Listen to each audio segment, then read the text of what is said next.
वास्तुशास्त्र अनुजाई घरर सठिक दिगरे थिबा गछ घर भितर को सकारात्मक शक्ति प्रवेश कराई थांती, जहाँकि घरे सफलता प्रगति एवं समृद्धि आनी थाए।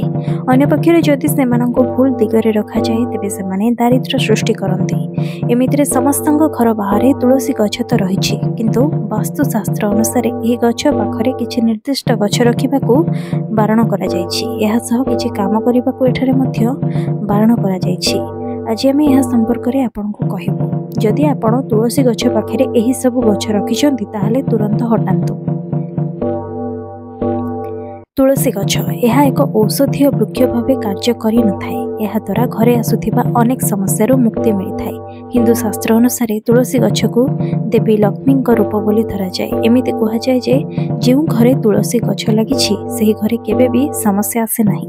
आज आम आपको एमिति किछि कथा विषय जणाइबु जहाँ भूल रे मध्य तुलसी गछ पाखरे रखिबा उचित नुहे, कारण यह द्वारा माता तुलसी क्रोधित हो जिबे, जहाँ द्वारा आपको बहुत समस्या आसीपारे। तेबे आसंतु जानिबा ताहा विषय रे।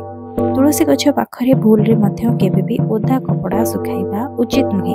यह द्वारा सकारात्मक ऊर्जार हानि हेबाकू लागिथाए एवं माता तुलसी बहुत क्रोधित होइथांती। तुलसी गछ को सब समय परिष्कार रखिबा पई ध्यान देबा आवश्यक होइथाए। एही दिग उपरे ध्यान न देले अशांति एवं धन दौलत ह्रास हेबाकू लागे। एथिपई एही कथा उपरे निश्चय ध्यान रखंतु। किछि लोक एमिति अछंती जे माने तुलसी गछ पाखरे गणेश मूर्ति को रखि दियंती, जहा बहुत बड़ भूल। एथिपई एमिति आदौ करबा उचित नुहे। एहा द्वारा घरे कांगाल परिस्थिति आसी थाए। तुलसी गछ पाखरे भूल रे केबे भी जोता चप्पल रखंतु नाही। एमिति कले बहुत अशुभ मना जाए। वास्तुशास्त्र रे एपरि किछि गछ रहिछि जहा केबे दक्षिण दिगरे लगाइबा उचित नुहे। कहा जाए एमिति कले दारिद्र्य घरे आसे।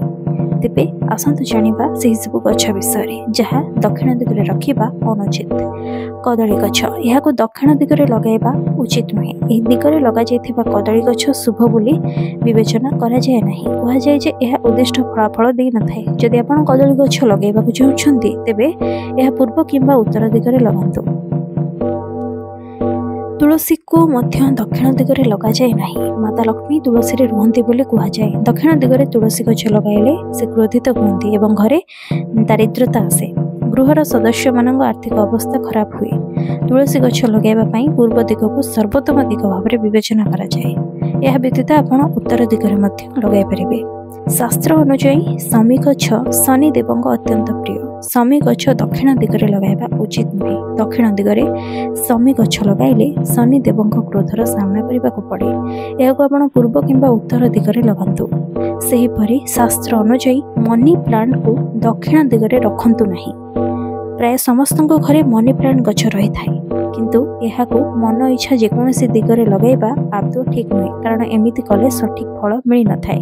एही दिगरे रखा जायथिबा मनी प्लांट अर्थ हराई थाए, जेउ कारणरू घरे अर्थनैतिक संकट आसी जाए। आपण एहाको उत्तर दिगरे लगांतु। एमिति कले आपण आर्थिक अभिवृद्धि देखिबाकू पाइबे। तेबे आजिर एही इन्फॉर्मेशन जदि आपनको भल लागिछि तेबे लाइक करंतु एवं खूब मात्रा रे शेयर मध्य करंतु। आम हिंदू शास्त्र सह जड़ित एभली अनेक नियम विषय रे जानिबाकू चाहुथिले आज ही मो चैनल सह जोड़ी हुंतु एवं मो चैनल को सब्सक्राइब करंतु।